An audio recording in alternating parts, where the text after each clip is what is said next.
बिस्मिल्लाहिर्रहमानिर्रहीम। चलें बेटे, हम प्रॉफेट सल्लल्लाहु अलैहि वसल्लम की लाइफ के बारे में डिस्कशन कर रहे थे। जिनका टेस्ट है आई होप वो टेस्ट करते रहेंगे, हमारी बातों की तरफ ध्यान नहीं देंगे, और जिनका काम है वो आई होप 100% इधर अटेंशन पे करेंगे। हम यहाँ तक पहुंच गए थे कि हजरत, ये बेटे ये भी एक ना 4 मार्क्स का क्वेश्चन आता होता है। अहमद मुश्तबा, मेरी समझ आ रही है बात की? 4 मार्क्स का एक क्वेश्चन आता होता है कि आप सल्लल्लाहु अलैहि वसल्लम ने क्या, वो जो दौरानिया गुजारा, वो जो टाइम गुजारा हज़रत अबू तालिब के साथ, उस दौरानिये में क्या कोई उनकी अपब्रिंगिंग में क्या ऐसा था जो जिसका इम्पैक्ट हजरत अब्दुल मुतलिब से आया, किसका इम्पैक्ट आया हजरत अबू तालिब से, अपनी वालदा के साथ रहने का क्या इम्पैक्ट आया। ये सवाल इसलिए नहीं आता क्योंकि उसके बारे में हमें नो हो बहुत कम। हजरत अब्दुल मुतलिब के बारे में जब हम लिख रहे थे, वो 2 सालों के बारे में हमने लिखा कि हजरत अब्दुल मुतलिब जब भी ट्राइबल चीफ्स की कोई मीटिंग होती थी उसमें आप सल्लल्लाहु अलैहि वसल्लम को साथ ले जाते थे। तो इसका मतलब है उन्हें already know how tribal chief कैसे सिस्टम काम करता है, उन्हें उसकी नो हाउ बन चुकी थी। तबू तालिब के साथ रह रह के उन्होंने अपने ट्रेडिंग को इम्प्रूव किया है। और मथिया, वो क्यों नहीं आया अभी तक? इनके घर एक मैसेज कर दीजिएगा जरा कि अभी तक पहुंचा नहीं है, इसकी मदर के नंबर पे कीजिएगा। अब हजरत अबू तालिब के साथ ना सिर्फ ट्रेडिंग सीखी, बल्कि उन्होंने, हजरत अबू तालिब के पास ही थे जब वो बकरियां भी चराते थे। ये अरब का आम रिवाज था। ये एक अजीब बात है, अजीब तो नहीं मुझे कहना चाहिए शायद, ये एक कॉमन नॉलेज की बात है कि जितने भी अंबिया गुजरे हैं उन सब ने बकरियां चराने का काम किया है। कौन सा काम किया है? बाज उलमा का इसके बारे में ख्याल ये है कि ये खास तौर पे ऊंट चराने का काम इस वजह से नहीं कराया गया, ऊंट भी तो चराए जा सकते थे, बकरियों का काम इसलिए अंबिया से कराया गया क्योंकि ऊंट चराने वाला जैसे होता है ना, इंसान अपने आप को सुपीरियर समझ। मैं आपको एक एग्जांपल देता हूँ, हमारे कल्चर में ऐसा है, मैंने इसको पिछले 10-15 साल में काफी फेस किया है। हमारे कल्चर में टीचर होना कोई प्रेस्टिजियस जॉब नहीं समझी जाती। यानी अगर कोई बंदा टीचर है तो समझा जाता है कि यार इससे असल में कोई काम हुआ नहीं इसलिए ये टीचर बन गया, ये कुछ भी नहीं कर सकता था इसलिए ये टीचर बन गया, वरना नहीं तो वो काम करता ना। इनफैक्ट मैंने ये बात बहुत दफा ताने के तौर पे भी सुनी हुई है कि टीचर नहीं बनना है, टीचर भी कोई काम होता है। और ज्यादातर टीचर वैसे होते भी ऐसे ही, कुछ और नहीं होता टीचर बन जाता है। स्कूल में आप पढ़ाते हैं अगर, तो एज कम्पेयर, अब ये मैंने आपको एक प्रोफेशंस का आपस में कंपैरिजन बता दिया। यानी मिसाल के तौर पे फर्ज कर लेते हैं, मेरा एक भाई है और वो, उसका काम है सपोज, वैसे तो एक्चुअली मेरा एक भाई है, इसमें फर्ज करने की जरूरत नहीं है, लेकिन मेरा एक भाई है, वो कोई और जॉब करता।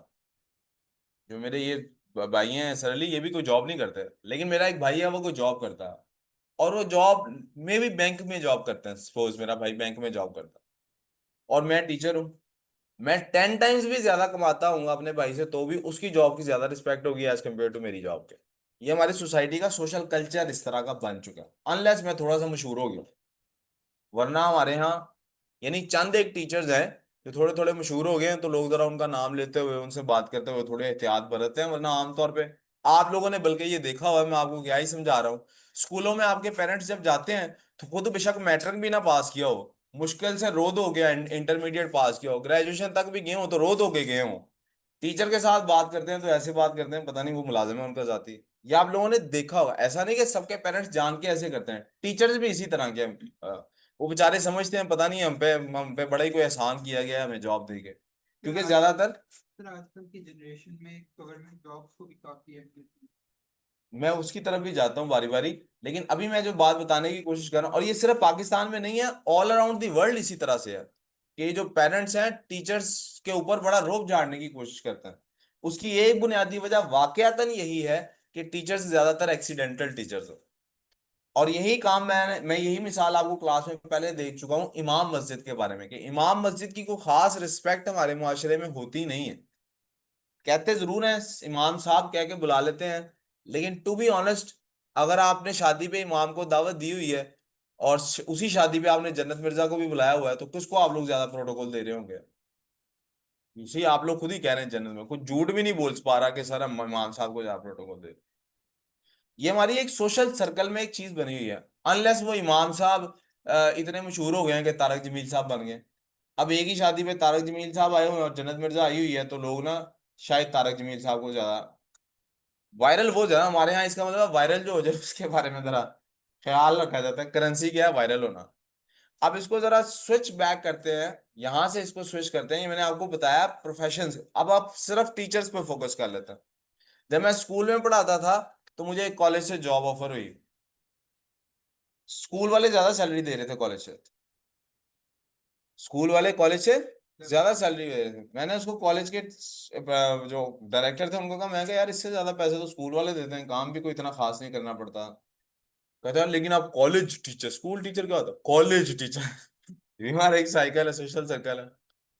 सेम गोज फॉर हमारे ज्यादातर टीचर्स। आपको पता है बड़े बड़े अच्छे टीचर्स हैं बेचारे, वो अपना कोई अपना अगर इदारा खोल लें। बहुत ऐसे टीचर्स हैं हमारे जो अपना इदारा खोल लें तो बहुत अच्छा इदारा चलाएंगे, they are very good teachers. लेकिन वो फिर भी स्कूल में जॉब करते हैं, ताने सुन अपने से कम कॉम्पिटेंट बंदों की बातें सुनते हैं, ताने सुनते हैं, अपने से कम कॉम्पिटेंट लोगों की बातें सुनते हैं। क्यों भला? क्योंकि प्रेस्टीज फील करते हैं इसमें कि हम किसी इदारे में जो, आप मेरी बात समझ रहे हैं? इसी तरह से बेटे, उलमा का ख्याल है कि उस जमानों में जितने भी पुराने जमाने गुजरे हैं, ऊंट को चराने वाला जो शेफर्ड है वो फखर का बाइस समझा जाता है। वो ऊंट चराता है। यानी हर प्रोफेशन में होता है ना। जैसे आपका अब्बू का प्रॉपर्टी का काम है, ठीक है, और वो प्रॉपर्टी का काम करते हैं पिंडी में कहीं, लेट्स से उनका प्रॉपर्टी का ऑफिस है, या इसके कंपैरिजन में वो डीएचए और बेरिया को डील करते हैं, तो किस प्रॉपर्टी डीलर की जरा ज्यादा रिस्पेक्ट होती है? आप समझ रहे हैं ना? आपके अब्बू का कंस्ट्रक्शन का काम है, वो घर बनाते हैं, और कंपैरिजन में एक और बंदा है, उसके अब्बू का काम प्लाजा की कंस्ट्रक्शन का है, प्लाजा के कंस्ट्रक्शन करता है। इसी तरह से शेफर्ड्स में भी होता था, ऊंटों को चराता है। वाह। तो उलमा का ख्याल है कि ये जो बकरियां चराने का काम है, ये इसलिए ताकि नबी के साथ तकब्बुर ना इस्तेमाल हो सके, नबी के अंदर तकब्बुर ना, ये अल्लाह ताला इसलिए कराते थे ताकि वो फखर से हमेशा बच सके। क्योंकि मैंने आपको बताया तक हदीस है कि तकब्बुर का एक राई के दाने के बराबर भी अगर तकब्बुर मौजूद हुआ किसी के अंदर, तो वो जन्नत में दाखिल नहीं होगा। नबी तो आइडियल शख्सियत होता है, अपनी अपनी कौम का सबसे बेस्ट पर्सन नबी होता है। ठीक है। अल्लाह ताला नबी जिसको सिलेक्ट करते हैं वो अपनी कौम में सबसे बेहतरीन आदमी होता है। यहां तक कोई प्रॉब्लम? मेरी अंडरस्टैंडिंग एक और भी है, एडिशनल अंडरस्टैंडिंग आपको एक देने लगा हूं। नबी का काम कौम की तरबियत भी होता। नबी की प्राइमरी ड्यूटी अल्लाह का पैगाम पहुंचाना है, इंतजार करना है कि लोगों क़यामत आने वाली है, लोगों उसके लिए तैयार हो जाओ। लेकिन नबी अपनी कौम की तरबियत भी करता है। इसको अंग्रेजी में कहते हैं मेंटरिंग। क्या कहते हैं इसको? और मेंटरिंग का सबसे अच्छा तरीका पता क्या है? मैं आज तक जिंदगी में मेंटरिंग की जितनी भी डेफिनेशंस पढ़ी हैं, सबसे एक्यूरेट डेफिनेशन मुझे ये लगती है, मैंने पढ़ी नहीं, रियलाइज की। जो काम शेफर्ड अपनी बकरियों के साथ करता है, that is the ultimate definition of a mentor. Shepherd क्या करता है?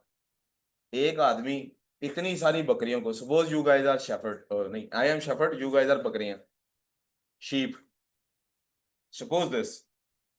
एक शेफर्ड इतनी सारी बकरियों को कंट्रोल, तो शेफर्ड क्या करता है बकरियों के साथ?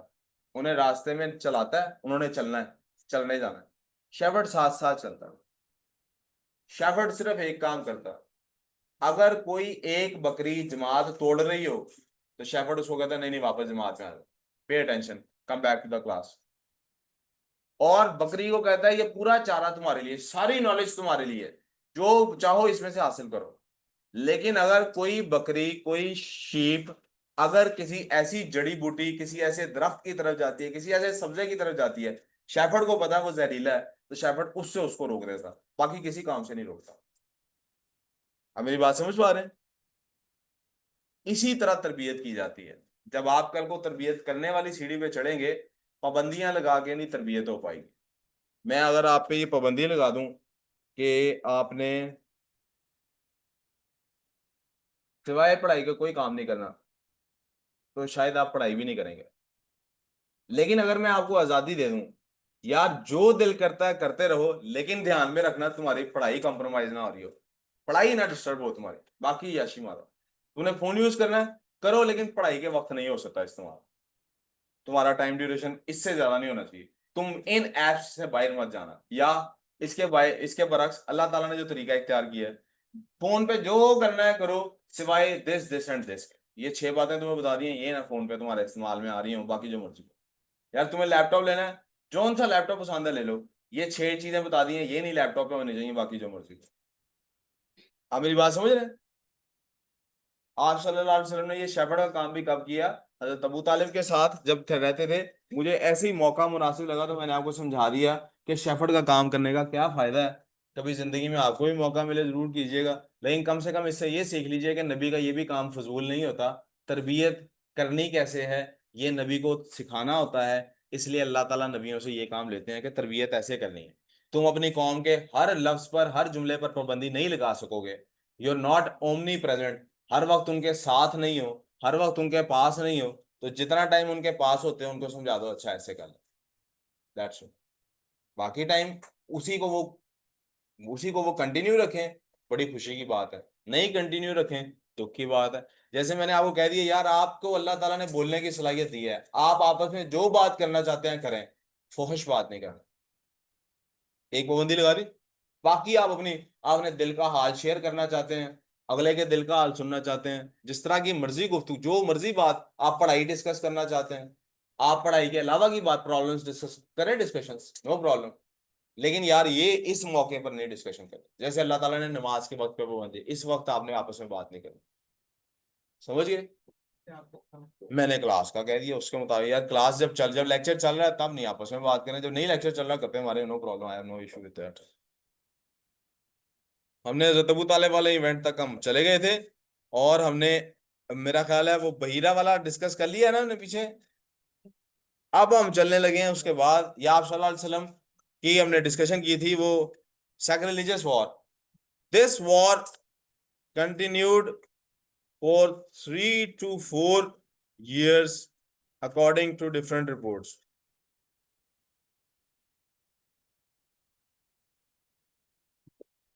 मुझे ना नाम एक भूल गया, वो नाम चेक कर लूं।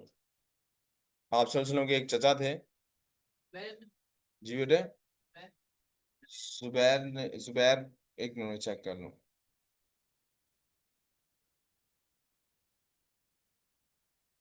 पूरा नाम क्या था मैं देख लेता हूँ।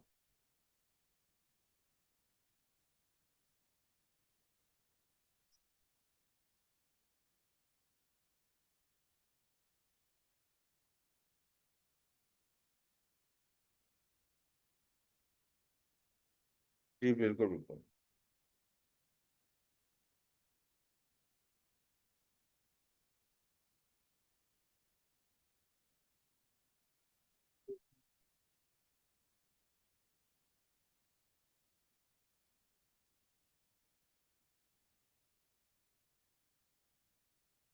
Then the tribal chiefs realized that the war had to end।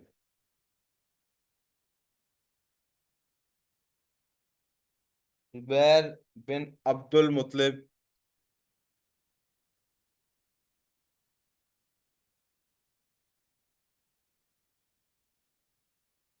proposed an agreement to uphold justice in Makkah and support anyone who has been wronged by anyone। असल में जंग शुरू ऐसे हुई थी कि ट्राइब्स आपस में लड़ पड़े थे किसी ट्रेडिंग इवेंट की वजह से। जुबैर बिन अब्दुल मुत्तलिब ने कहा यार अगर कहीं कोई चल रहा है, देखें मैंने आपको पहले भी बताया मक्का के ऊपर अब्राहा ने भी क्यों हमला किया था, क्योंकि मक्का के लोग, बहुत लोग मक्का आते थे हज के लिए, और जब बहुत सारे लोग मक्का आते थे हज के लिए तो it gave them a lot of opportunity for business. तो जब आप बिजनेस के लिए, कोई बंदा यहाँ पे आया है और उसके साथ ज्यादती हो गई है और उसकी किसी ने सुनवाई भी नहीं की, आप देखें ना, हम मिसाल के तौर पे रावलपिंडी जाते हैं, राजा बाजार, हम आए हैं कहाँ से, हम कराची हैदराबाद से आए हैं, या हम कहीं गिलगित वाली साइड से आए हैं, हम सामान खरीदने आए हैं। हम सामान खरीदने आए, हमने एक बंदे को ना फोन पे सामान खरीदा, हमने वीडियो देखी थी, उसने सामान ले लिया 50 लाख का। उसने कहा जी आप ऑनलाइन करा दें, मैं यहाँ से सामान भेज रहा हूँ। आपने कहा यार आप मुझे बिल्टी दिखा दो कि आपने सामान भेज दिया, 50 लाख भेज देता हूँ। उसने आपको एक पर्ची पे रफ बिल्टी बना के सेंड की। यू थॉट कि बिल्टी वॉज ओरिजिनल। आपने उसको 50 लाख भेज दिया। सामान एक हफ्ते में आ जाना चाहिए था, 15 दिन गुजर गए, 20 दिन गुजर गए, महीना गुजर गया, सामान ही नहीं आ रहा। आप उठ के राजा बाजार खुद आ गए, मेरा सामान किधर है? आपको पता लगा उसने झूठ बोला है, उसने कोई सामान आपको भेजा ही नहीं। आपने कहा भाई मेरा सामान। वो कहेगा किस बात का सामान? हाँ तुम अभी आए हो, तुम किस बात का सामान हो? वो मैंने तुझे 50 लाख दिया है। कुछ सबूत है तेरे पास 50 लाख दिया है? और ये तूने कहा था फलाना अकाउंट, वही तो मेरा अकाउंट ही नहीं है। तूने पता नहीं किसको 50 लाख भेजे हैं। तेरे से मेरी फोन पे बात हुई, चल चल निकल रहा हो इधर से। अब वो गिलगित रहता है, उसका इधर कोई जानने वाला है। वो आ कहता है पैसे दो नहीं तो मैं अभी तुम्हें गोली मार दूंगा। इसकी दुकान में 10-15 तो इसकी साथ इर्द गिर्द सारे इसके कजनों की दुकानें हैं, 15-20 बंदे तो ऐसे ही इसकी दुकान में इकट्ठे हो गए, तो इन्होंने उस बंदे को मारना तो मारा भी टका के, मार के भगा दिया। तो कुछ कर सकता है? अब गिलगित से फौज तो ला नहीं सकता इधर हमला करने के लिए। लेकिन वो गिलगित जाके बताएगा क्या, यार पिंडी वाले बड़े ही हरामखोर हैं, बेईमान है, बेलियाकत है, ये काम नहीं इनके साथ काम, गिलगित वाले इधर काम करेंगे? अब आप सोचें पिंडी का बिजनेस इससे इंप्रूव हुआ है कि खराब हुआ है? इन्होंने रियलाइज किया कि अगर ऐसे काम होने लग जाएंगे यहाँ पे, लड़ाइयाँ चलनी लग, लड़ाइयों में लोग हज करने कैसे आएंगे? लड़ाइयों के दौरान ये इन्होंने आपस में तय किया, मतलब कुछ महीने होते थे जिसमें ये जंग रोक देते थे, हज के महीने में जंग रोक देते थे ताकि हज उतारे, मुहर्रम के महीने में जंग रोक देते थे। So there are a few days जिसमें ये जंग रोक देते, लेकिन जंग चलती रहती थी, ओवरऑल बिजनेस खराब नहीं होगा। तो हजरत जुबैर बिन अब्दुल मुतलिब ने प्रपोज किया, यार ऐसे ना करो, आओ मिलके तय करते हैं कि कोई बंदा बाहर से भी आया हो, अगर उसके साथ किसी ने को गड़बड़ की है, हम सारे मिलके हिमायत किसकी करेंगे? जिसके साथ गलत। अब हर बंदा इधर बिजनेस करेगा, क्योंकि कोई बंदा उसके साथ दो नंबरी कर भी देता। अब मैं अगर गया हूं मिसाल के तौर पे, इसके अब्दुल आदि की दुकान से मैंने सामान खरीदा है, इसने मेरे से मुझे दिखाया मुझे आईफोन है, ले मेरे से 2.5 लाख रुपया लिया है, बाद में मैंने आईफोन खोल के देखा उसको प्ले स्टोर निकला है। प्ले स्टोर आप समझते हैं ना, एंड्रॉइड फोन में होता है। मैंने अपनी तरफ से 3 कैमरे देके फोन ले लिया, आगे चलाया तो जनाब वो उसमें प्ले स्टोर निकला है। छैया छैया वाली टोने बज रही हैं उसके ऊपर। मैं अब गया हूँ, ये मेरे साथ फटा कर रहा है, इसकी दुकान है, इर्द गिर्द वाले इसके साथ वाले हैं। इस तरह से बिजनेस इंप्रूव करेगा मार्केट का? या ये मेरे साथ अगर गलत कर भी देता है, ये अब्दुल्ला नान आ जाता है, इसके 2-4 कजन आ जाते हैं, अब यहाँ जी क्या हुआ, ये जी अब्दुल्ला आदि से मोबाइल लिया था। अब हालांकि वो इनका भाई है, लेकिन मुआहिदा क्या हुआ है, मैं बाहर का बंदा हूँ, गलती मेरे साथ साबित हो रही है। ये उसको कहेंगे ओए चल पैसे वापस कर, बेईमान ना हो। दो उसको लगाएंगे। अब इससे क्या होगा? बाहर की मार्केट का उसके ऊपर, मार्केट के ऊपर एतबार, यहाँ तक प्रॉब्लम। अच्छा अगर आप गौर करें, इससे अब्दुल आदि का बिजनेस भी इंप्रूव होगा, क्योंकि इससे भी बिजनेस करने से कोई इसलिए नहीं डरेगा कि उनको पता है अगर ये को गड़बड़ करेगा, बाकी लोग आके इसकी गड़बड़ पे मेरा साथ देंगे। तो इन्होंने आके एक वायदा किया, Banu Hashim and all the other tribes joined hand to sign a treaty और an agreement, आप जो भी इसको कह लें, called as हल अल फिजूल,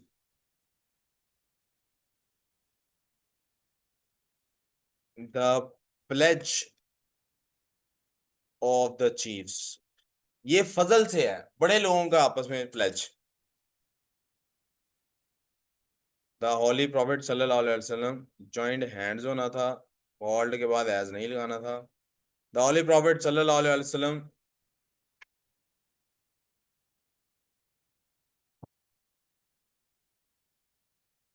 was also one of the signatories of the agreement। नहीं यार, ये सिग्नेटरीज वाली रिपोर्ट ठीक नहीं है। Also part of the agreement, नहीं, वॉज ऑल्सो भी रहने थे, सॉरी यार। Also participated in the meetings to finalise the conditions of the agreement.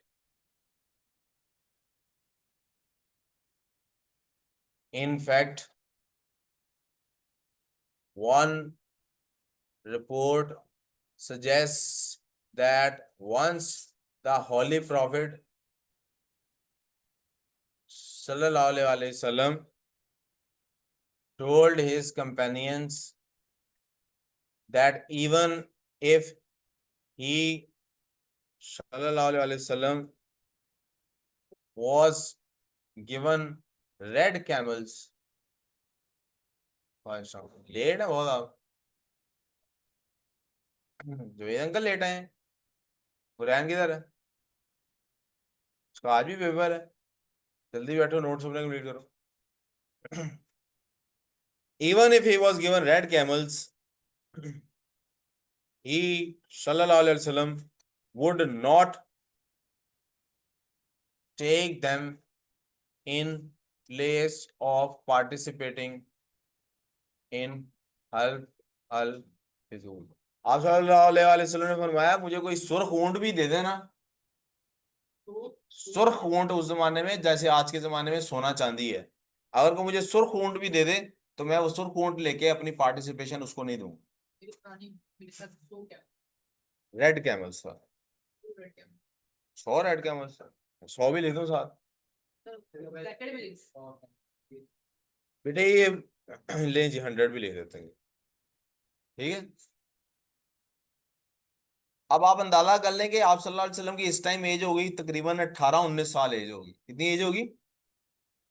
18-19 साल। और अब आप सल्लल्लाहु अलैहि वसल्लम प्रॉपर ट्रेडर के तौर पे मशहूर है, ठीक है।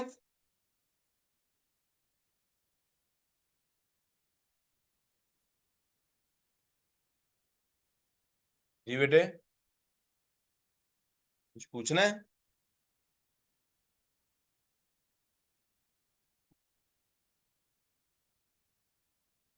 जी बेटे, ऐसे क्रिएटिव राइटिंग में क्या फर्क है? इसमें ऐसे और क्रिएटिव राइटिंग।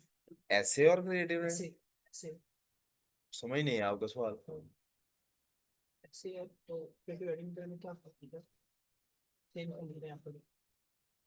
क्रिएटिव राइटिंग में सारा कुछ आ जाता है, ऐसे is one of the type of writings. तो कोई डिफरेंस? आप मुझसे वही सवाल पूछ रहे हैं, सर अक्ल में और भैंस में फर्क क्या होता है? नहीं, ऐसे और क्रिएट ऐसे में तो क्रिएटिव जानवरों में और राइटिंग। भैंस में क्या फर्क होता है? जानवर तो वो टाइप के होते हैं। तो यही क्रिएटिव राइटिंग भी बहुत टाइप की होती नहीं, है, यही बता रहा हूँ। जल्दी जल्दी लिख लें प्लीज। लिख लिया? जल्दी थोड़ा सा अपनी लिखने की स्पीड बढ़ाएं। आदि चेन कहाँ गई? वही कर ले, वो इसकी थी। इसके नजर आ रही ना, आपके नजर आ रही मैं उस दिन क्यों पहनी थी?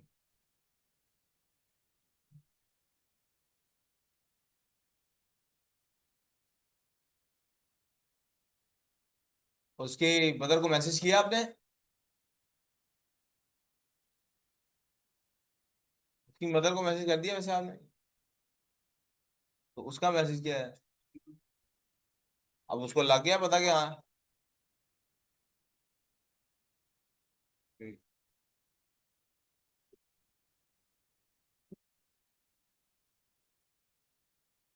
अब ये 18, 19 या 20 साल की एज है, यहां से लेके 25 साल की एज तक कोई मेजर इवेंट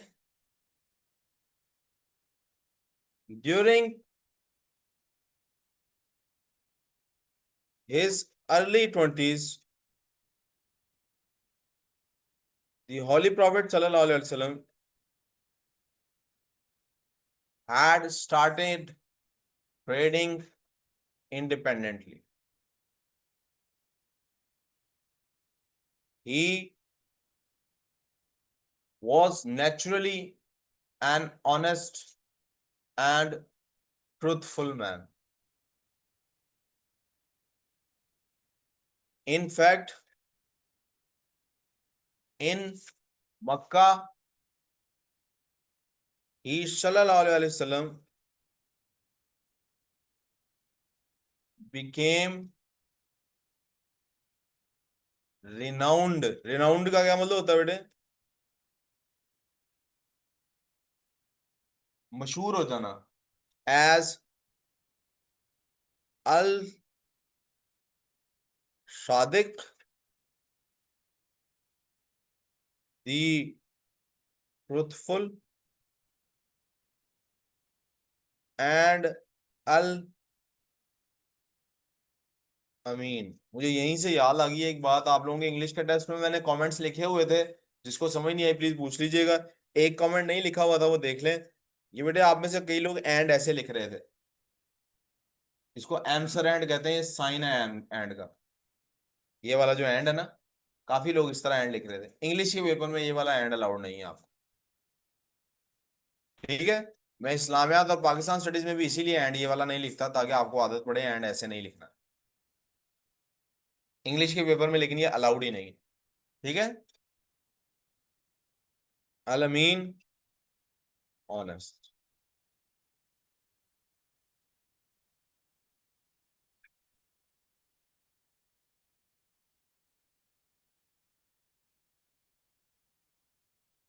दी, कर लो। The people of Mecca would comfortably give their belongings, give की बजाय प्लेस करना चाहिए, place their belongings in the custody of the holy prophet sallallahu alaihi wasallam। यार यहाँ दी ऑनेस्ट कस्टोडियन लफ्ज साथ लिखा हो ना फिर अच्छा है, लेकिन चलें। Because they had firm belief that the holy prophet sallallahu alaihi wasallam was completely honest in his dealings and custodianship। इसका क्या मतलब है? मेरी जेब में फर्ज करें 50,000 है, ठीक है, और टाइम है रात, फर्ज करना है जी, फर्ज करना। मेरी जेब में फर्ज करें 50,000 है, और मुझे अभी टाइम है रात को 12-1 बजे का, या मे बी उसके बाद का, और मेरे पास गाड़ी नहीं है। मुझे बाइकिया पे, क्रीम पे, इन ड्राइव पे, इनमें से किसी को यूज करते हुए मुझे जाना है इस्लामाबाद के किसी गांव की तरफ, और मुझे डर है रास्ते में मुझे, मेरे से पैसे छीने जाएंगे। मुझे क्या करना चाहिए? यहां से जाते हुए किसी को दे देना चाहिए। तो 50,000 आप में से किसको दूंगा कि मुझे यकीन हो मैं इससे हफ्ते बाद भी लूंगा मुझे मिल जाएगा वापस? आपको मेरी नहीं नहीं, मैं आपसे पूछ नहीं रहा एक्चुअली ये बात, मैं कह रहा हूँ कि सोचें कि मेरे जहन में ये ख्याल आएगा ना। अब आप सोचें कि मैं किसको सिलेक्ट करूंगा, जिसको मैं समझता हूँ कि यार ना तो ये मेरे पैसों में कोई खलल डालेगा, इन्हें इस्तेमाल करेगा, ना ही इन्हें वो जात इनमें से कुछ खर्च लेगा। जैसे मैं इसको पकड़ाऊंगा, जिस पैकेट में बांध के इसको दूंगा, जिस रबड़ में बांध के दूंगा, ये एज इट इज मुझे वैसे ही दे देगा। आप सोचें ये कितनी इंपॉर्टेंट क्वालिटी है। आज हम बैंक में पैसे क्यों जमा करा देते हैं? टेंशन ही नहीं है मैं हमारे पैसे को चोरी कर लेंगे, वरना बैंक का निजाम चल सकता है। सोचो उस टाइम जब बैंकिंग का सिस्टम नहीं है, लोगों को इसकी कितनी जरूरत पड़ती होगी। कभी कभी छुपाना भी तो होता है।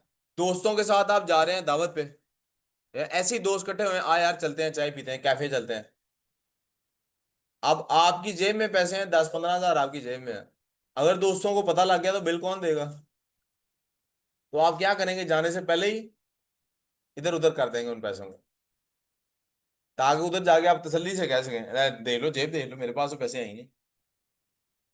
कुछ दोस्त होते हैं ना, जान के वॉलेट घर छोड़ के आते हैं। आप उनके साथ जा रहे हैं, चला यार कैफे चलते हैं, कॉफी शॉफी पीते हैं। क्योंकि 2 मिनट यार, 1 मिनट के लिए घर रुकना है जरा, चल फिर चलते हैं। अच्छा घर क्या करना है? वो इशारे करके बता रहा है कौन सा घर क्या करना है। तो क्या 1 मिनट बस, छोटा सा काम है, घर जाएगा, वॉलेट जेब से निकाल कर उधर रखेगा, चल चलते हैं। आई होप आप लोगों का आपस में ऐसा कोई दोस्त नहीं है, but this is how it happens. यार एक दूसरे को क्यों दे रहे हैं आप लोग? बड़े कहाँ करें। खैर आप सल्लल्लाहु अलैहि वसल्लम पर इसका कोई शक नहीं था।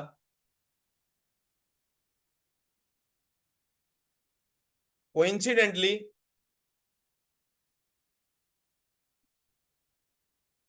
कोइंसिडेंटली, ओ यार, आ नोबल वुमेन ऑफ कुरैश। किसी को पता है जरा खदीजा का अपने कबीले का क्या नाम था?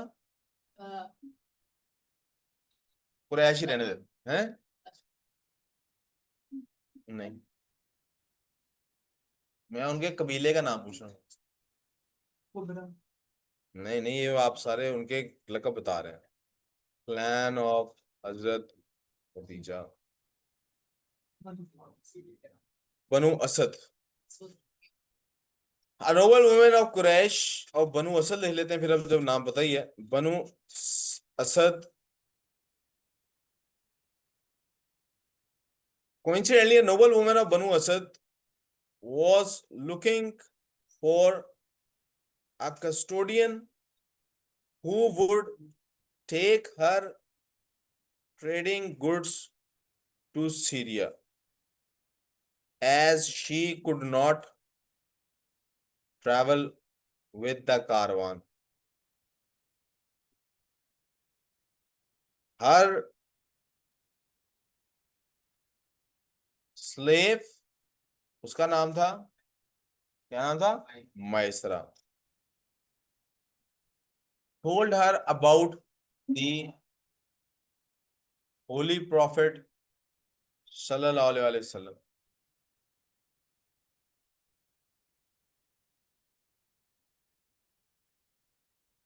and his fame for his honesty. लिखिए यहां तो बेटे।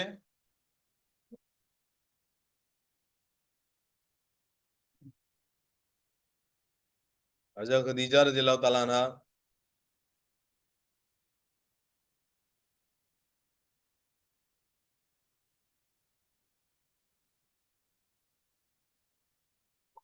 sent her goods under the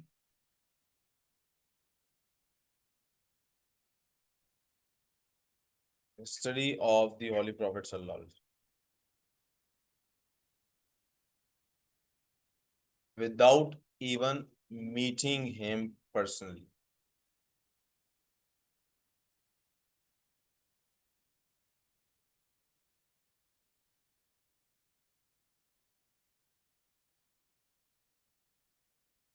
When the caravan returned, she received more profits than she could expect from her goods. यहाँ तक ठीक है।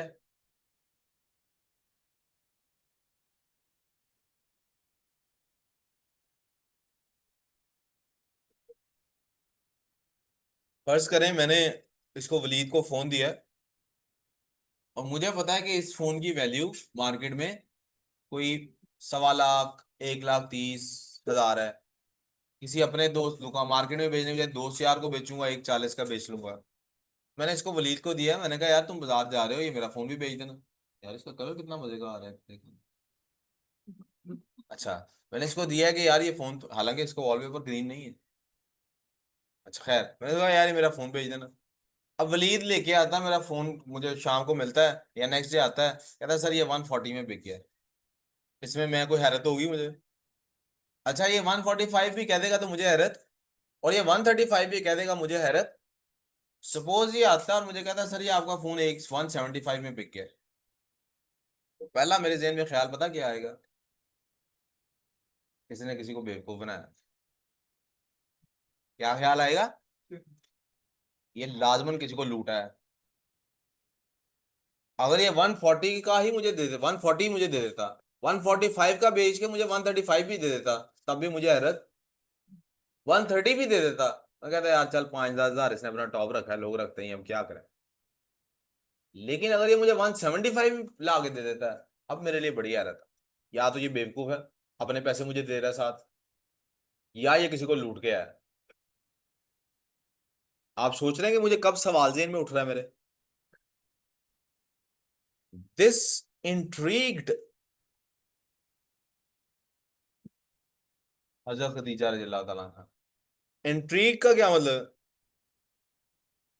मुझे ज़हन में ख्याल आ गया, इंट्रीग का मतलब था तजस्सुस पैदा हो जाना, यार ये क्या चक्कर। She asked Maysara about the dealings of the holy prophet सल्लल्लाहु अलैहि वसल्लम। बॉब साहब और अहमद साहिब सर काम she asked Maysara about the dealings of the holy prophet. और मैसरा से पूछा, हाँ कैसी डीलिंग थी। Maysara could not stop talking about the honesty and truthfulness of the Holy Prophet Sallallahu Alaihi Wasallam.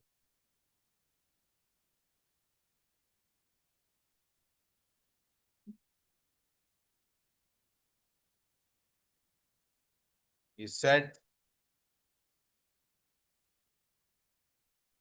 he said वाली बात है ना, इतना ज्यादा लंबा हो जाए। This impressed Hazrat Khadija radiallahu ta'ala anha so much that she sent marriage proposal to the Holy Prophet Sallallahu Alaihi Wasallam. हजरत खदीजा की आप सल्लल्लाहु अलैहि वसल्लम की उस वक्त उम्र क्या थी भला?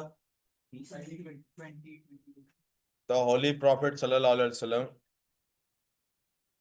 was 25 at that time according to reports. हजरत खदीजा ही क्या उम्र थी उस टाइम? सॉरी, 40 और 45, राइट। अक्सरियत मशहूर यही है कि हजरत खदीजा की उस वक्त एज 40 थी और वो उस वक्त विडो थी। ये भी मशहूर है ना प्यारे बेटे। अगर आप थोड़ी सी तहकीक करें तो आपको पता लगेगा कि इन रवायात की कोई ऑथेंटिसिटी नहीं है, उसी तरह से जिस तरह से इसकी भी कोई ऑथेंटिसिटी नहीं है जो मैं आपको बताने लगा हूं। But they are more authentic than this 40 साल वाली बात जो मैं आपको बताने लगा। हजरत खदीजा की अपनी एज उस वक्त 20s में थी। She was not a window. ये ऐसी भी रिपोर्ट्स हैं, देखें ना, तब हदीस का काम शुरू नहीं हुआ तो हदीस पे खास वर्क नहीं हो रहा। तो जो रिपोर्ट्स हैं वो तारीख की किताबें हैं ना, तारीख की किताबों से रिपोर्ट आ रही है। उस टाइम के किसी बंदे ने कहा यार शायद ये उस टाइम इतने, वो जो 40 का आप खुद सोचें जरा, पहले लॉजिकली सोचें क्या चीज मानने को दिल कर रहा है। आप सल्लल्लाहु अलैहि वसल्लम क्या गरीब हैं? क्या किसी छोटे खानदान के हैं? वो होता है ना कमतर खानदान। क्या हेल्दी नहीं है? Is he not good looking? वो अपना बिजनेस भी कर रहे हैं, सारी चीजें ओके हैं, पहली शादी करनी है। शादी आमतौर पे मर्द किस किस्म की औरत से करता है? जो कुंवारी हो या शादीशुदा हो, बेवा हो चुकी हो कुंवारी से। अपने से बड़ी एज की और 10-15 साल बड़ी एज की औरत से शादी करेगा 25 साल का बंदा, या अपने से 10-15 साल की छोटी लड़की ढूंढेगा? अब आप इमेजिन करें कि पहली शादी खदीजा से क्यों हो रही है। लॉजिकली भी it does not make sense कि सारे ये मशवरा क्यों देंगे। क्योंकि मैं आगे लिखने वाला हूं, तो होली प्रॉफिट सल्लल्लाहु अलैहि वसल्लम consulted his uncle Hazrat Abu Talib and accepted the proposal. Hence, this was the first marriage of the Holy Prophet Sallallahu Alaihi Wasallam, and she became the most beloved wife of the Holy Prophet Sallallahu Alaihi Wasallam. हाँ जी, हजरत अबू तालिब क्यों मशवरा देंगे हाँ हाँ भतीजे इसी से शादी कर लो? क्या हजरत खदीजा बहुत एक्सट्रीम वेल्दी थी इस वजह से? अगर ये वजह है, यार ये नबी भला लालच में आगे शादी करेंगे, अच्छा मैं इससे शादी कर लेता हूँ अमीर हो जाऊंगा। Are you getting me? ये कैसे हो सकता? हेल्दी नहीं है। हैंस मैं जाती तौर पे इन रिपोर्ट्स की बजाय जो 40 साल बताते हैं, मैं समझता हूँ ये रिपोर्ट्स भी, मैं दोनों में से किसी पर फैसला नहीं देने लगा, आपको बता रहा हूँ कि मेरी असेसमेंट ये, अंडरस्टैंडिंग ये है कि जैसे वो रिपोर्ट भी मशकूक है, ये रिपोर्ट भी 100% ऑथेंटिक नहीं है। लेकिन अगर आप तहकीक करेंगे यू विल सी स्कॉलर्स ज्यादा इसको, जो स्कॉलर्स हैं वो इसी को सपोर्ट करेंगे। आ जाए भाई आ जाए, चेयर्स ही चेयर्स हैं। ये बैग यार जरा उठा के चेयर इसको दे देना, ये चेयर पीछे कर देना, ये उस पर बैठ जाएगा अब्दुलरमान के साथ।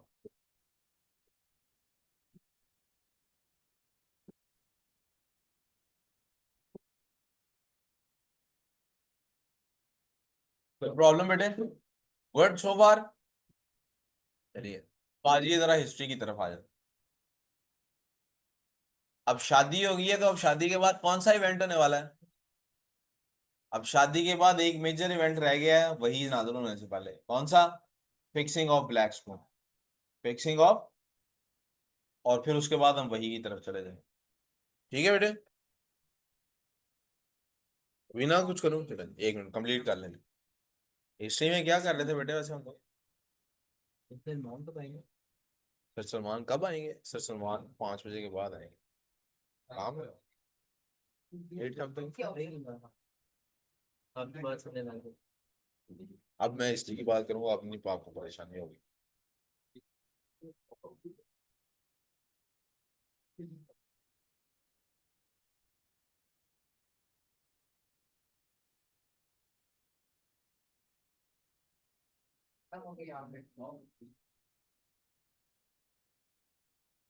जी बेटे, ये क्वेश्चन अभी थोड़ा सा और लिखना है, मैंने कहा यहाँ से कल इसको कंप्लीट कर पाएंगे हम।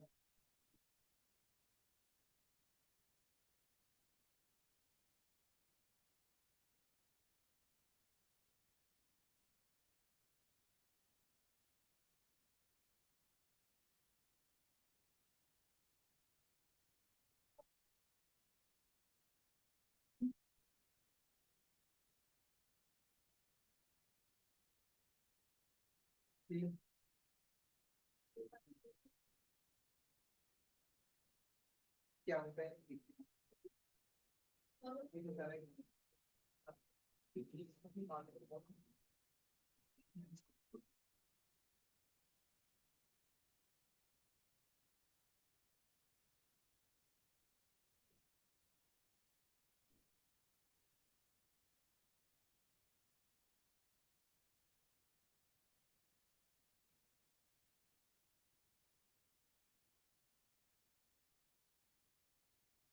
कान हुआ नहीं भी, थोड़ी तेजी दिखा यार।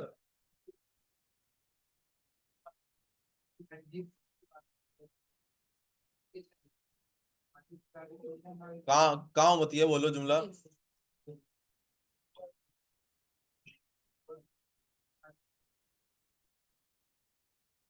कंसल्टेड इज अंकल हजरत अबू तालिब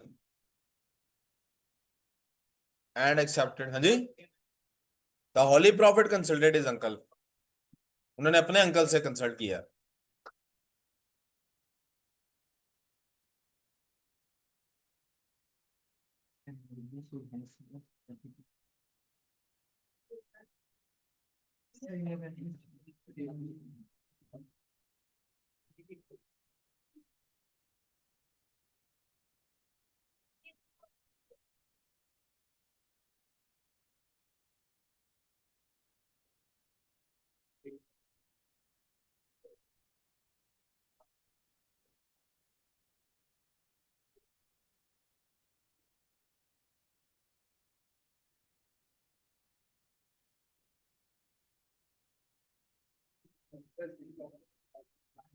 ऐसे ठीक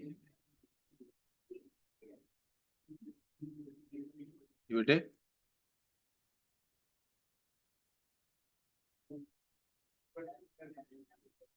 बेटा जल्दी लिखो ना, फिर तिया श्री का भी काम करना है अभी।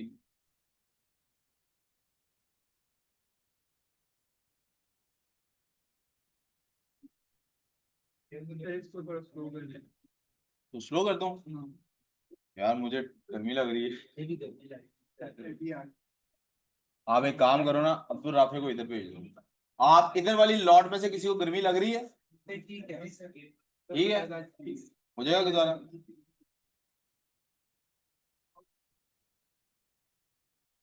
हम असल में चेंज हो रहा है ना, इस वजह से वो सार किसी का अपना अपना feeling। लेकिन कैसे करनी चाहिए?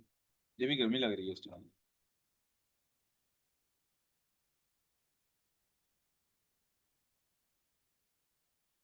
चलो बेटे, अब नेक्स्ट क्वेश्चन। मुतिया ने भी मुझे लगता है लिख लिया, क्योंकि बातें उसने शुरू कर दी हैं फौरन ही। हमने बेटे कल 3 रिफॉर्मर्स का फर्स्ट इंट्रो पढ़ लिया था। इंट्रो क्या था, हमने देख लिया था कौन कौन है। मैंने आपको कहा था मैं अगले 2-3 दिन रोजाना पूछूंगा। हाँ जी भाई, शाह वलीउल्लाह किस साल में पैदा हुए? देख के ही बता दो। 1703। शाह वलीउल्लाह कब पैदा हुए? शाह वलीउल्लाह कब पैदा हुए? वेट करें मेरे साथ, शाह वलीउल्लाह कब पैदा हुए और डेथ कब हुई है? 1760, 1760, इसका मतलब है 59 या 60 ईयर्स के वो है। ठीक हो गया। अब शाह वलीउल्लाह के बाद दूसरे नंबर पे कौन आता है? हाजी शरीयतुल्लाह। शरीयतुल्लाह कब पैदा हुए? 17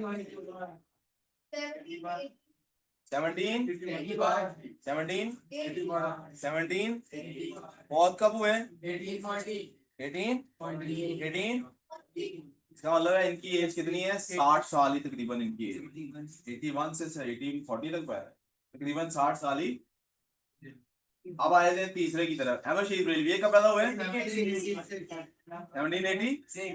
1786 को याद रखने के लिए 786 को याद रखने। 786 सबको पता होगा कि हमारे यहाँ कुछ लोग हैं वो न्यूमरोलॉजी में बिलीव करते हैं। न्यूमरोलॉजी होता है कि उन्होंने हर लेटर को एक नंबर असाइन किया हुआ है और वो बिस्मिल्लाहिर्रहमानिर्रहीम को पूरा लिखते हैं, तो उन नंबर्स को ऐड करते हैं तो 786 बनता है।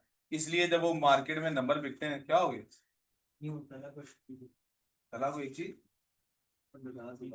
कला आपसे नाराज, तो आप आंखें मिलाने की कोशिश कर रहे हैं। अब आपको देखने ही पसंद नहीं करता हो, बटन बंद करो, ऊपर वाला शायद सुलह हो जाए। तला वैसे क्यों नाराज हो? थोड़ा हिस्ट्री हम रोज पढ़ते रहते हैं। तला क्यों नाराज हो? देखो एक हॉस्पिटल, बस ये जैसे आपने देखा है ना, ऐसे तला क्या हुआ वैसे? नहीं यार, कुछ है वैसे ही प्यार है जैसा पहले था। आज स्नूकर खेलने जाएंगे? है खेल आए? जाना है आज? बिल्कुल भी नहीं जाना, इसकी पेपर है 2 दिन में बाद। हफ्ता नहीं इसके साथ मिलना ही नहीं, इससे आता है नाराज निकल। ठीक है, कटिंग कब करानी है? आप पकड़ पकड़ाई खेलते हो? कभी खेलो, आपके जिस तरह के बाल हैं उड़ना शुरू कर देना, ऐसे बाल निकल रहे हैं। कटा ले यार, बस बहुत ज्यादा हो गया। सही कराओ इसको, ये आप सही नहीं लग सकते, ये ज्यादा हो गया बस। तो ये गया था वो बॉडी। अच्छा जी, 1786 पैदाइश कब है? 1780 मौत कब हुए हैं? 1830। ये इनकी उम्र, इसका मतलब है कितनी रहेगी? फोटो 25 नहीं 15 और 45 46 साल के ये रह गए। ठीक है, आज हम इन तीनों के बारे में बेटे मैंने कहा था एक एक 7 मार्क का क्वेश्चन होगा और फिर एक ही क्वेश्चन होगा 14 मार्क्स का लॉन्ग क्वेश्चन। तीनों का अलग अलग, तीनों का। वाई डिड शाह वलीउल्लाह, काम करना, want to revive Islam in the subcontinent?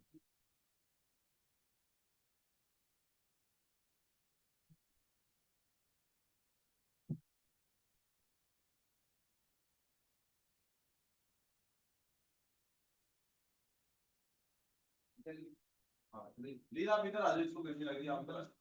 मेरी ये जगह ठीक है, मुझे माफ की लगी नहीं, इधर नहीं आता आप लोग इधर चले जाओ, चेयर उधर तो हाल की उस्मान के इधर। उस्मान आप इधर आ जाओ।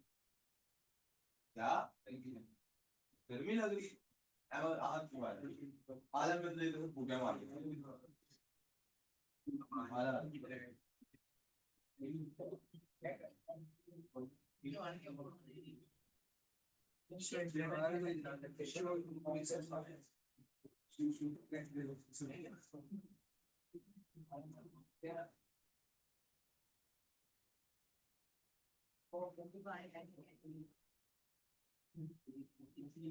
आप में से कुछ लोग उस वक्त थे, इमरान की और मेरी एक जगह बहस हुई। क्या बहस? क्या वो याद? इस पे हमारा इख्तिलाफ नहीं था कि पाकिस्तान बनाने में कायदे आज़म ने कोई रोल प्ले किया। इधर इस पे हमारा कोई आपस में इख्तिलाफ नहीं था कि कायदे आज़म ने पाकिस्तान बनाने में कोई रोल प्ले किया। हमारा इख्तिलाफ किस बात पे था? इख्तिलाफ इस बात पे था, इमरान ये कहता था कि कायदे आज़म पाकिस्तान असल में इसलिए बनाना चाहते थे ताकि उनको हुकूमत की जगह मिले, या वो कह रहा था कायदे आज़म पाकिस्तान इसलिए बनाना चाहते थे ताकि जो अंग्रेज उनके दोस्त हैं उनको वो पेश कर सकें। ऐसा कुछ आप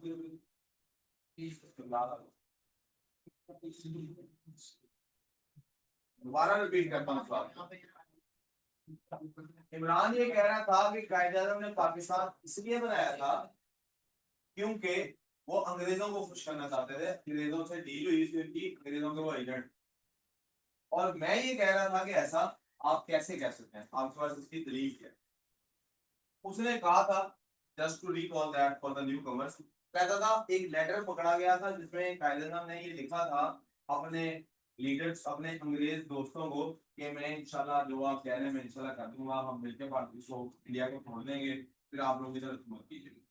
और मैंने कहा था कि आप वो लेटर प्रोड्यूस कीजिए, आप क्या कीजिए।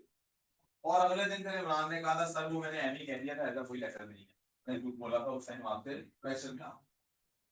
मैं फिर से रिपीट करता हूँ, हमारी बहस इस बात पर नहीं हो रही थी कि कायदे ने अच्छा काम किया कि बुरा काम किया, हमारी बहस इस बात पर हो रही थी कि ये काम उन्होंने क्यों किया।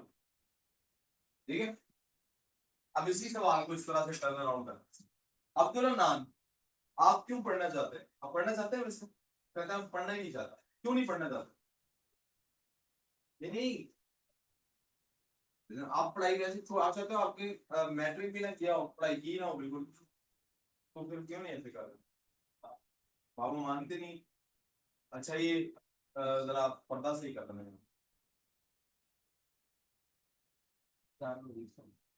करीब वाली होगी फिर हम बोल सकते हैं। चलें इस टॉपिक को हम बाद में अलग से डिस्कस कर लेंगे, लेकिन आप क्यों अभी क्या कह रहा है, कह रहा है मैं पढ़ना नहीं चाहता, लेकिन मैं पढ़ क्यों रहा हूँ क्योंकि बाबा ऐसा कह रहे हैं। क्या कह रहे हैं, मैं पढ़ना नहीं चाहता लेकिन पढ़ाई क्यों कर रहा हूँ, ये जरा गौर कीजिएगा, मेरा फोकस इस बात पे, पढ़ाई क्यों पे मेरा फोकस है, वाई पे। ये कह रहा है मैं इसलिए ऐसा कर रहा हूँ क्योंकि बाबा ये, अब फर्ज करें मैं अब्दुल आदि से पूछता हूँ, अब्दुल आदि ये क्यों पढ़ाई कर रहा है, अब्दुल आदि कहेगा सर असल में ना ये पढ़ना चाहता है, ये ऐसा क्या इसलिए रहा है क्योंकि इसको ये लगता है कि अगर मेरा रिजल्ट अच्छा आ गया तो मैं कहूंगा मैं टैलेंटेड हूँ, ना अच्छा आया तो मैं कह दूंगा मैं तो पढ़ना ही नहीं चाहता। ये अब्दुल आदि का कमेंट मैंने आपको बताया, आपको मेरी बात याद, अब बेटा हमदा की आप मेरी बात नहीं सुन, नहीं ऐसी ने मुझे सुना, सिर्फ मेरी सुनी है नहीं। ठीक है, दोबारा रिपीट कर रहा हूँ, मैंने उससे पूछा है क्या चाहते हो, वो कहता है मैं पढ़ना नहीं चाहता, पढ़ाई कर इसलिए रहा हूँ क्योंकि अफूल जबरदस्ती कर रहा है।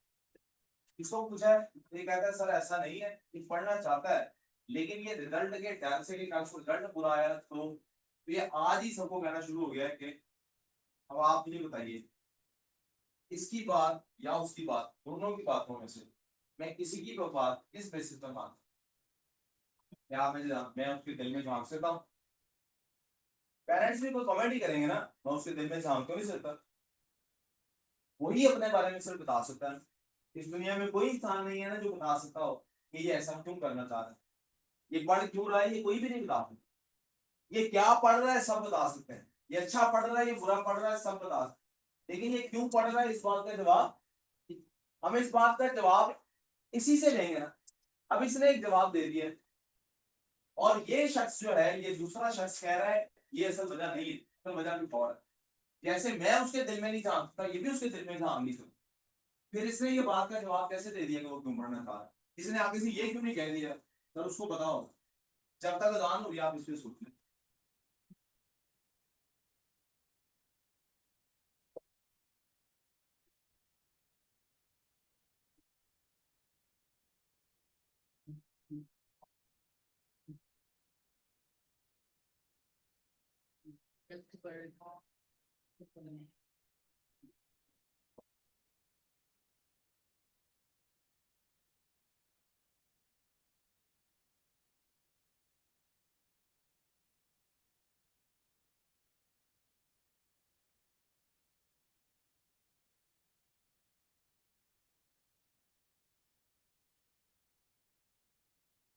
लेट्स रिकॉल, मैंने अब्दुल्ला नान से पूछा है आप ये काम क्यों कर रहे हैं, उसने एक रीजन बताई है, और मैंने अब्दुल्ला आदि से पूछा है कि ये काम क्यों कर रहा है, तो अब्दुल्ला आदि ने भी एक रीजन बताई है, बोथ रीजंस आर डिफरेंट। मैं कह रहा हूँ कि अब्दुल्ला नान ये काम क्यों कर रहा है इसका जवाब सिर्फ अब्दुल्ला नान दे, लेकिन अब्दुल्ला आदि ने भी एक जवाब दिया है, किस बेसिस पे अब्दुल्ला आदि ने जवाब, अब मैं अब्दुल्ला आदि से कहूंगा ना दलील पेश करो, मैं क्या कहूंगा दलील पेश, जैसे मैंने उस वक्त इमरान को कहा यार तुम कैसे कह सकते हो कि पाकिस्तान उन्होंने किसी अंग्रेज के कहने पे बनाया, कोई दलील पेश, मैंने कहा लेटर है मेरे पास, मैंने कहा लेटर लाओ, कहता लेटर नहीं, मैं कह रहा हूं चाहे पाकिस्तान को बनाना आप 1 मिनट के लिए मान लीजिए बहस करने के लिए, ये गलत ही फैसला था।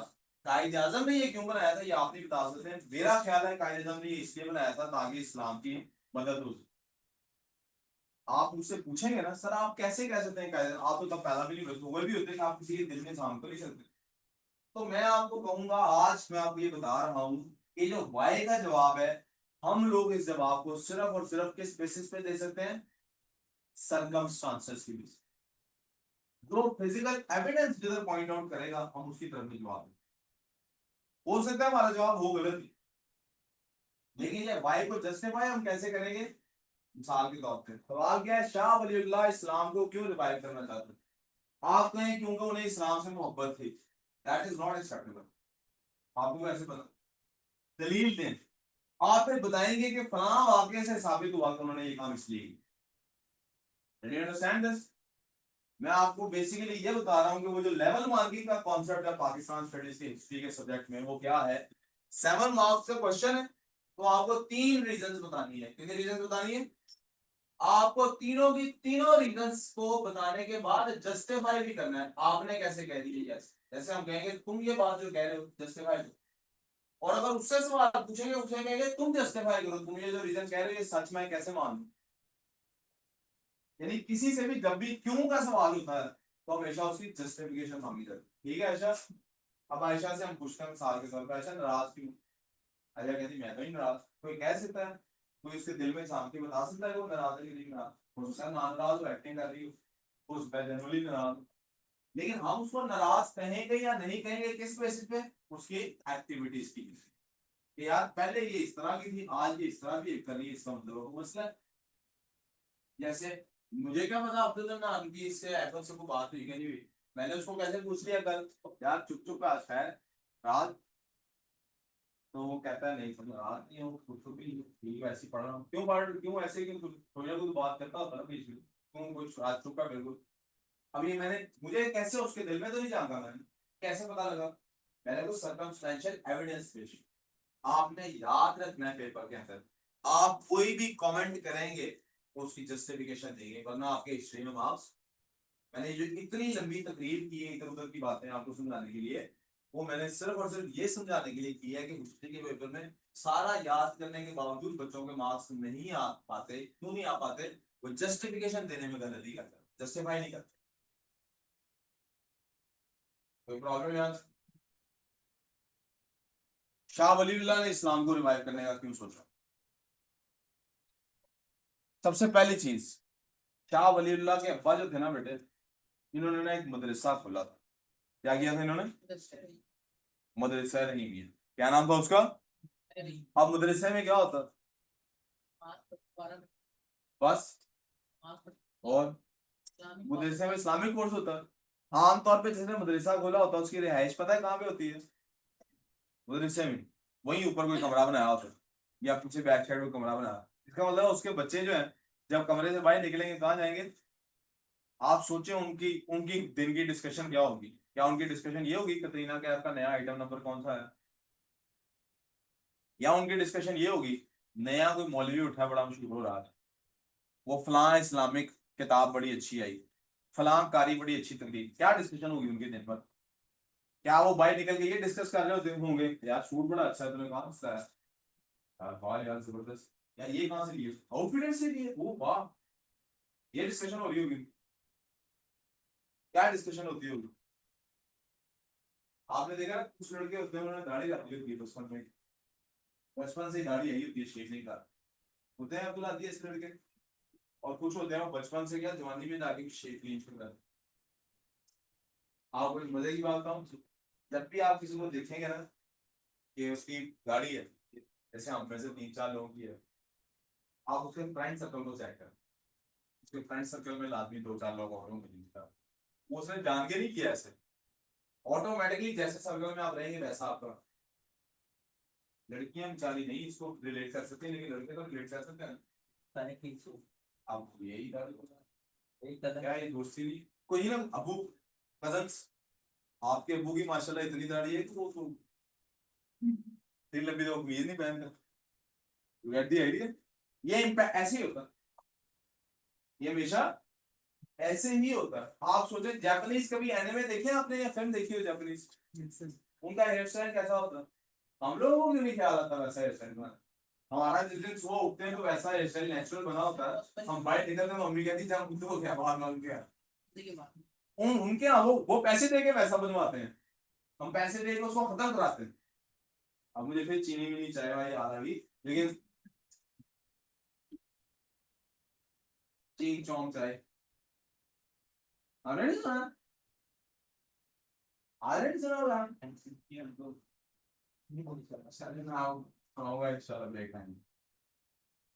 But you get the idea, वो ऐसा क्यों करते हैं? उनका ऐसा उनके सर्कल में वैसे लोग, वो उनका कल्चर एनिमे से इन्फ्लुएंस है, बहुत ज्यादा इन्फ्लुएंस है। और कार्टून जितने भी बनते हैं उसमें इस तरह के अजीबोगरीब हेयर स्टाइल होते हैं, हम लोग तौर पे वैसे ना। शाह वलीउल्लाह की पहली सीजन में क्या बताने लगाओ खुद इससे नहीं है। प्लीज आउटलाइन लिख लीजिए, मैं 4-5 पॉइंट्स लिखाता हूँ फिर आंसर लिखाता हूँ, याद करने में आसानी हो जाएगी। पहली लिख लें मदरसा रहीमिया, जी आउटलाइन बना लें, याद करने में आसानी हो जाएगी।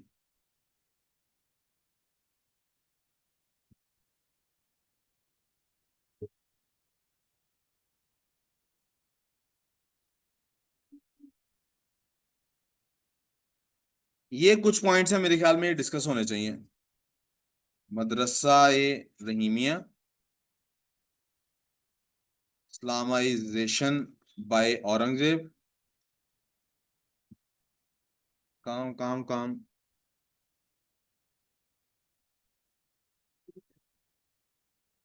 Marathas,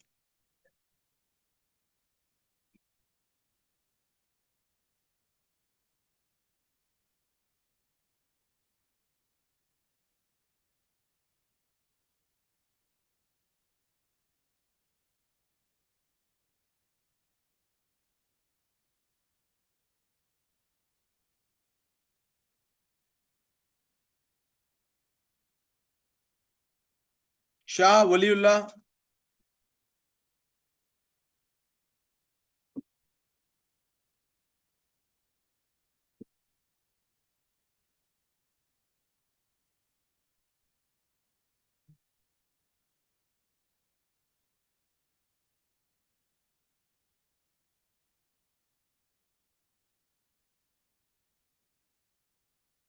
Shah वलीउल्लाह's father had started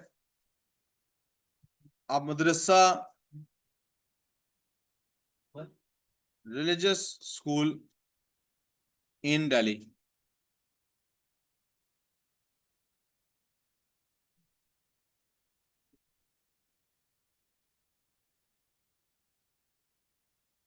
It is famously known as Madrasa-e-Rahimia and still and exists still in Delhi, India.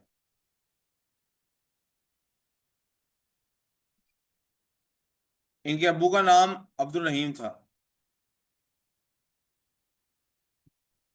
ये बेटे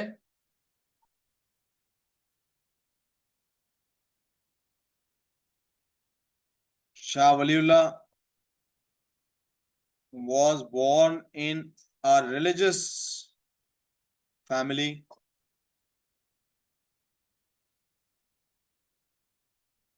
and had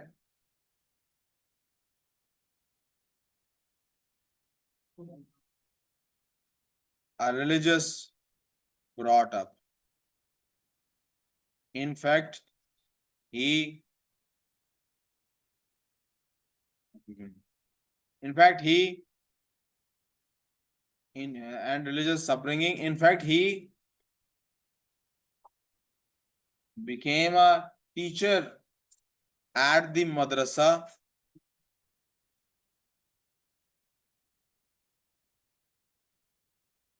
when he was just a teenager.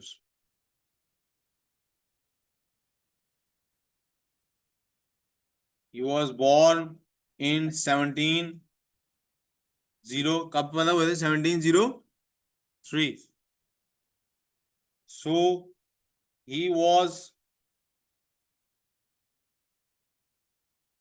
exposed to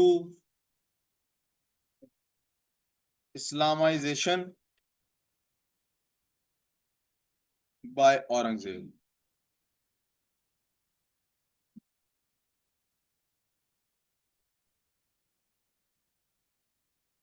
When he was growing,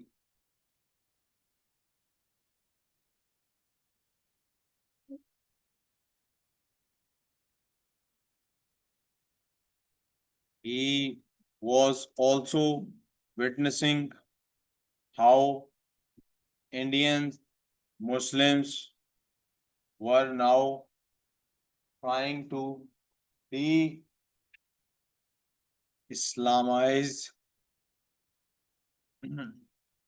India after Aurangzeb.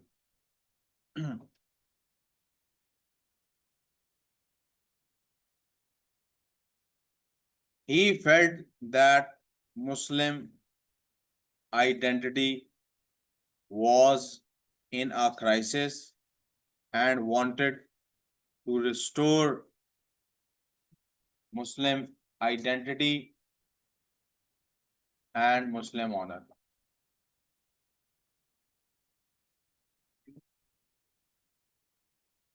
Hence, he spent most of his life trying to revive Islam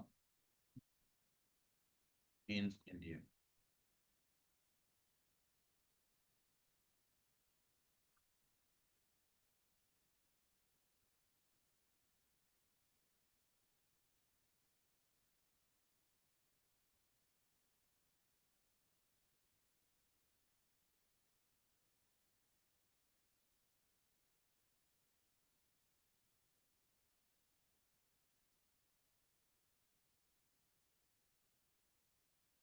बेटे please काम पे तवज्जो देना.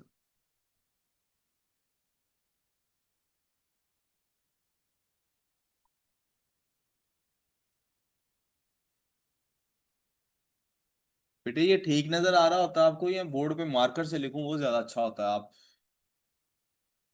Sorry. ठीक. I can write on board as well, मुझे कोई पाबंदी नहीं है तो आपने दोनों तरीके देख लिए हैं, मैं इस वजह से पूछ रहा हूँ. If this is comfortable, good enough. Marker से लिखा हुआ कभी वर्ड आपको नहीं भी समझ आता है, जरा नीट है.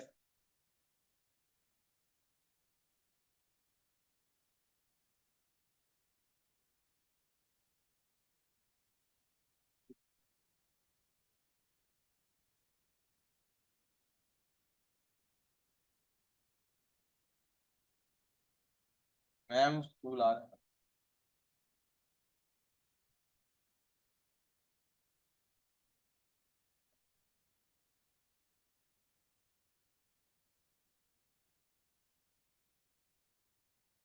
जल्दी जल्दी करें, मैंने ये क्वेश्चन के दो और पैराग्राफ्स लिखवाने हैं और मैं इसको भी कंप्लीट करना चाहता हूँ.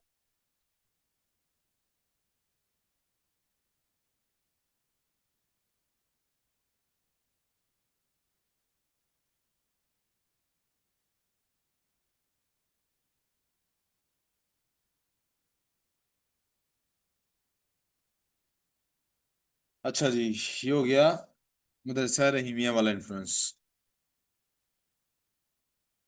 Growing up, Shah Waliullah saw that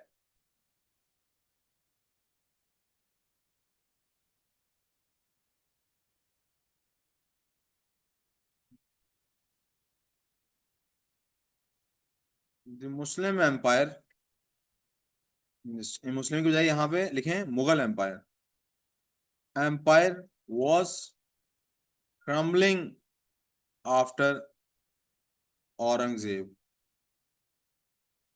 The glory of the Mughal Empire was diminishing. Diminishing का मतलब था ऐसा ऐसा कम हो रही है ना. He saw Mughal Empire as Islamic Empire.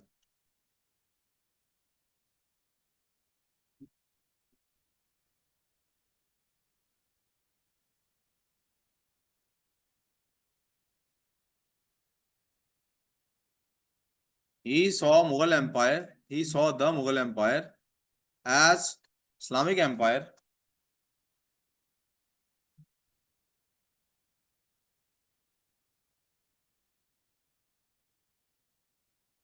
इधर ही है। आपको ये पेपर सर मोहसिन ने दिया है? किसने दिया है?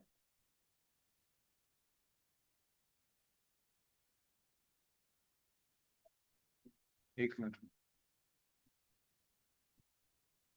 कितने प्रिंट निकालने हैं? हाँ,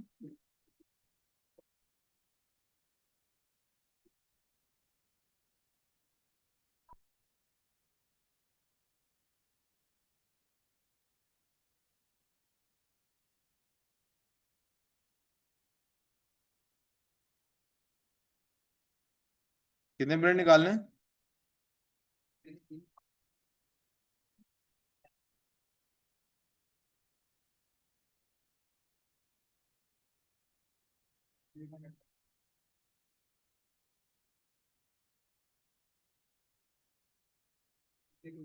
He saw the Mughal Empire as Islamic Empire, and he saw that the succession wars had weakened it so much that the Marathas were gradually capturing the whole of India.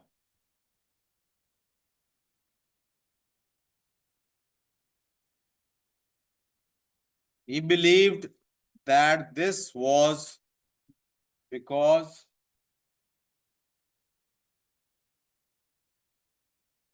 Muslims were now disunited and weak due to sectarianism,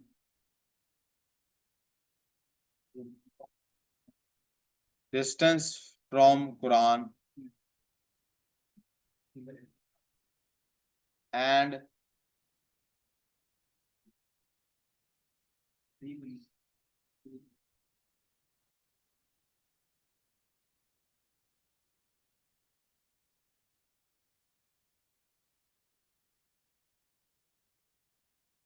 influence of foreign cultures.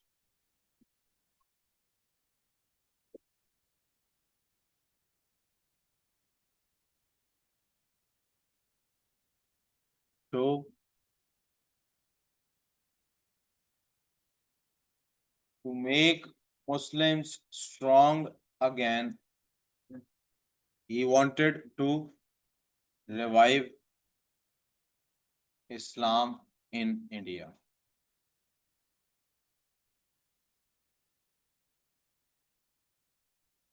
He wrote 51 books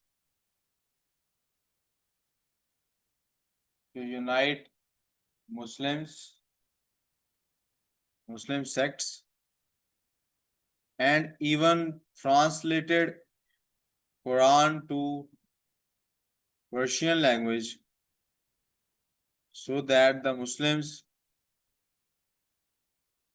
may understand it better.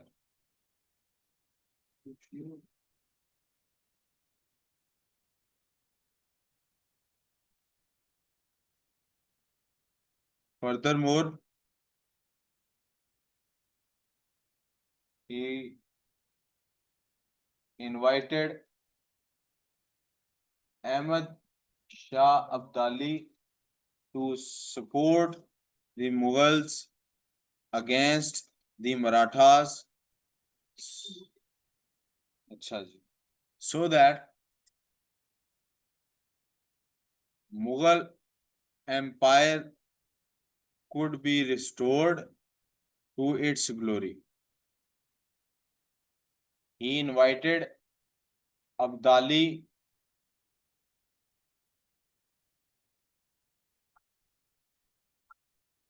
in the name of Islam.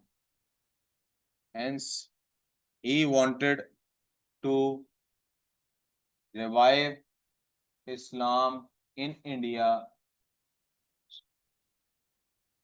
to revive Muslim glory in India and to purify the Muslims.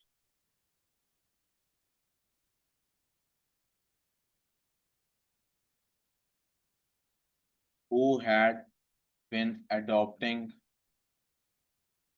Hindu and Christian rituals in the name of cultures.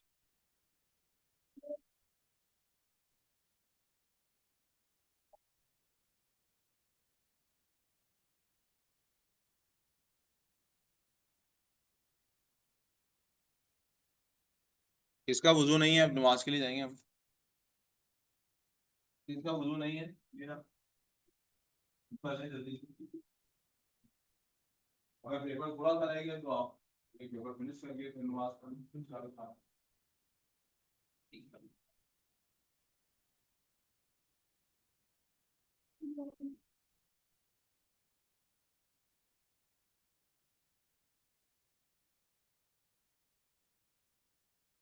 कोई हमने एक कोशिश कर ली, नहीं कर रहा।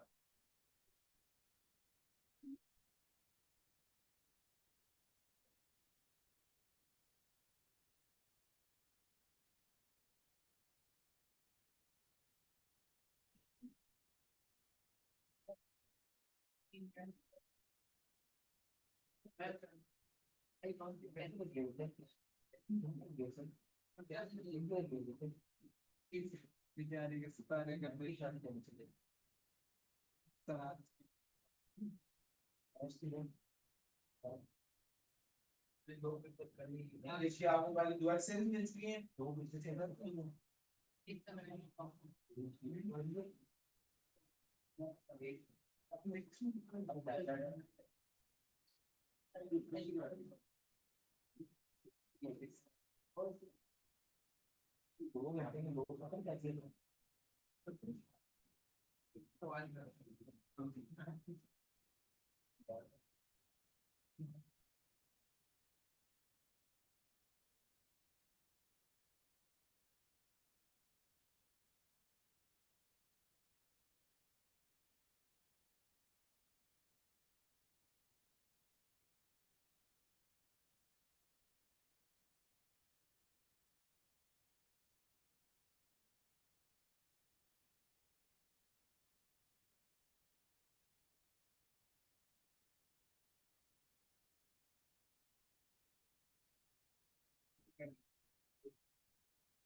आपने बाकी वाला पैसेज तो नहीं डिस्कस किया ना, तो बाकी वाला पैसेज तो नहीं डिस्कस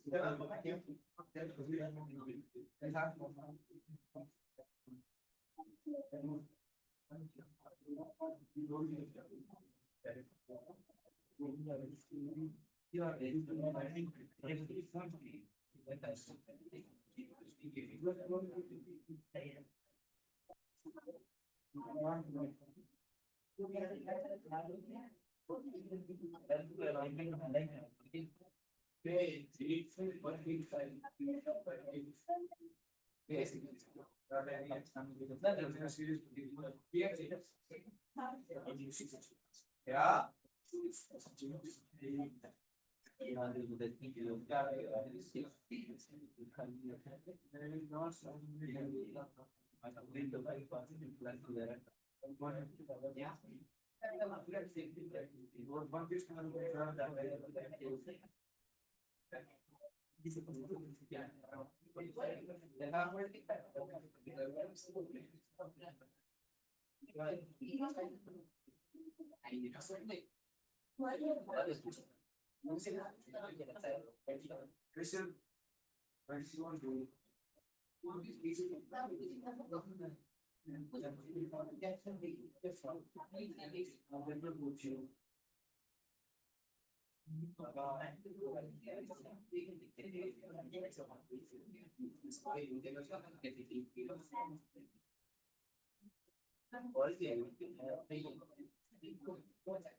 वो यार इसमें कोई वैसे ही नहीं ये पहला है तो देख क्या क्या था इसमें मुझे हुआ मैंने बोला मैं नहीं नहीं इसी का वो अरे मैं बहुत बात कर जैसे बात मजाक कर दो तो उसको पीछे से पीछे तो नहीं बता क्या सारे मुझे एक तो चलना अभी वो वॉशिंग में आते हैं ये का यार वो सीधा नमाज पढ़ ले उसका मुझे काम मैंने कहा मुझे काम तेरे सारे कहते ना रोज सारा काम लिखने पे ये बात है एक बात तो बात है तो बात सही बात फिर बेचा भाई अभी मैं उठते यहाँ बैठ के शुगर खा रहे थे मेरे तब बिल्कुल बात वो इस बात की बता मैं बर्थडे के पास आ गई इस बात पे तब तक के पास आ गए नहीं वैसे सिंचर बहुत सारे हमें सनी आगे खा बहुत अच्छी थी तुम्हारी संगत खराब है मेरी वजह से ये क्वेश्चन था क्लास में नहीं था हाँ क्लास में था तो भोसड़ी के तू किधर बैठी थी पार्ट में क्या कहा वो उस क्लास में था मैं से ये सो ये टू बैठी the class wait in class में था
और मैंने राशि में थोड़ी देर बाद क्योंकि बात पॉइंट चल गया सारी और ये अपने और नहीं एक दी बोला ये सुन की चीज नहीं लगता सोच रही थी जॉनसन से गेट टाइम असल में नहीं उसकी फिर कहीं थी किसी से मैं पर चले कि मैंने मैं खा लेता है सब और हमें जगह मुझे लगा भी रोशनी रात में वाली जैसा सभी जगह में आ गया ना तो पड़ा इस पेटी ऐसी आ गया पेटी बैठी सारी and it says I should try to use for the TV only or there may be some video so you I check that is all very so these are super Alright, we're going to finish they are the super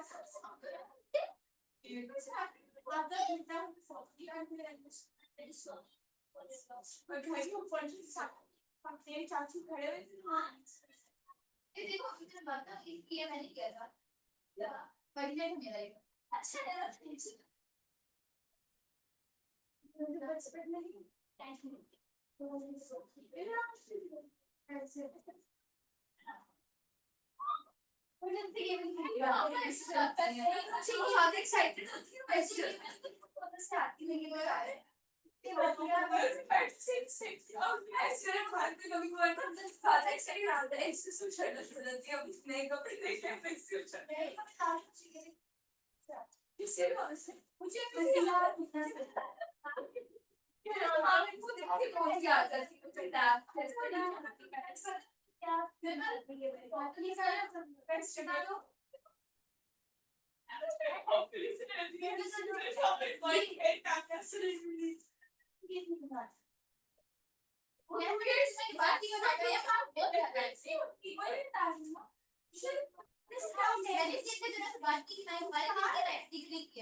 तो मुझे दो yes इनके दो ऐसी है दो पैसे मुझे सर को कॉल कर रहे हैं ओ माय गॉड पैसे मुझे गाइड हो जा सोचूंगी और तुम्हें आने वाला वो देन दे रहा है सब बस बड़ी है अरे मेरे मुझे बस इंस्टा ही और मैं इंस्टा नहीं रहा अच्छी मैं सब ये ना उसकी ये जो तो से बाहर बड़ा होता है और अलग अलग से वाला पास जो है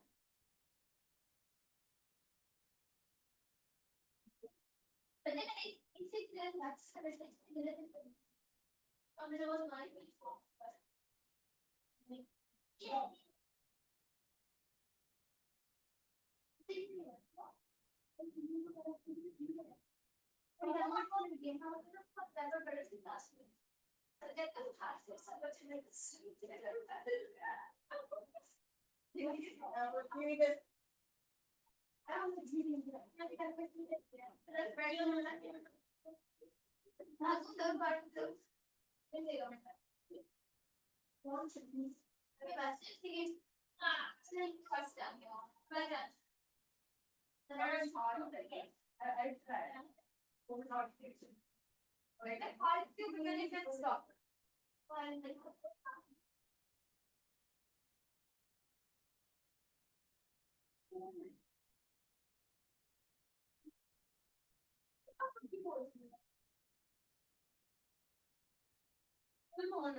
Okay, why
मैंने बात की है कि मेरा पेपर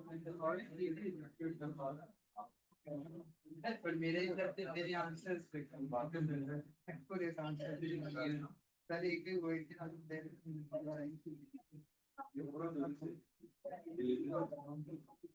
बट इसमें मेरा थोड़ा सा